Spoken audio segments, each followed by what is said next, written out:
Jangan lupa untuk subscribe YouTube channel Metro TV News dan nyalakan notifikasinya. Itu diminta untuk membuat pedoman implementasi dengan kriteria yang sama. Kalau laporannya ini, kriterianya ini, tindak lanjutnya begini, itu berlaku kepada siapa saja dan di mana saja. Jangan sampai polisi di Jakarta berbeda dengan di Sleman, berbeda dengan di Banyuwangi. Jangan sampai kalau si Hamid melapor beda dengan kalau Halim yang melapor, beda dengan Hamdan yang melapor gitu. Semuanya sama ukurannya. Nah ini yang dibuat oleh tiga institusi ini. Kemudian substansinya ditelaah, jangan-jangan itu memang substansinya kurang tepat. Gitu. Nah berdasarkan itu semua lalu diadakan rapat Kemenko Polhukam lintas kementerian lembaga, lalu dibentuklah tim kajian yang terdiri satu tim implementasi teknis yang penjurunya tadi ada di Kapolri, Kemenkominfo dan Kejaksaan Agung, kemudian tim yang menelaah substansi, sehingga kesimpulannya ada 4. 1. Undang-undang ITE masih sangat diperlukan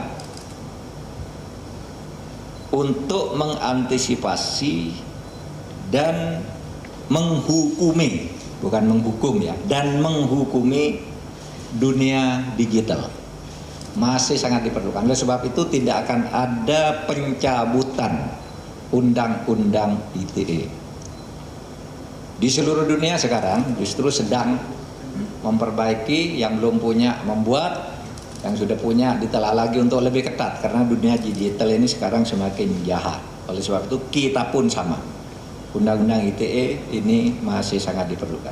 Yang kedua, untuk mengatasi kecenderungan salah tafsir dan ketidaksamaan penerapan, maka dibuatlah pedoman teknis dan kriteria implementasi yang nanti akan diwujudkan dalam bentuk SKB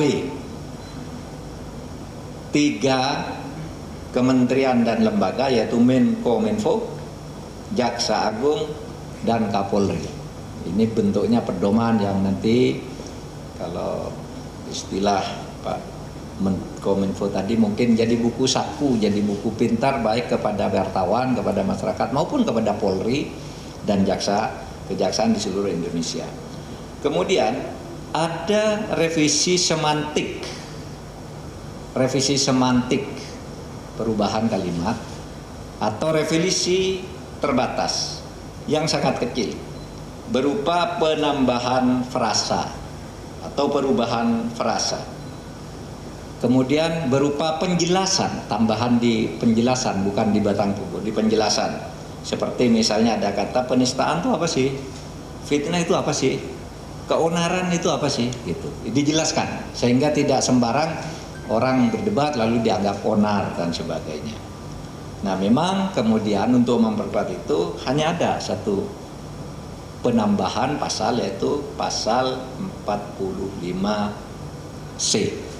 Itu aja dari saya. Untuk berikutnya mungkin Pak Menkominfo, silakan Pak. Cukup Pak Menkumham. Ada pertanyaan, saudara? Kamu lagi? Pak, kemarin itu kan sebenarnya sudah ada pedoman Kapolri ya Pak soal undang-undang ITE itu, tapi implementasinya di lapangan itu tidak efektif Pak. Masih banyak kasus-kasus yang pasal karet itu tetap dipidana dan bahkan sudah ada yang sampai pengadilan.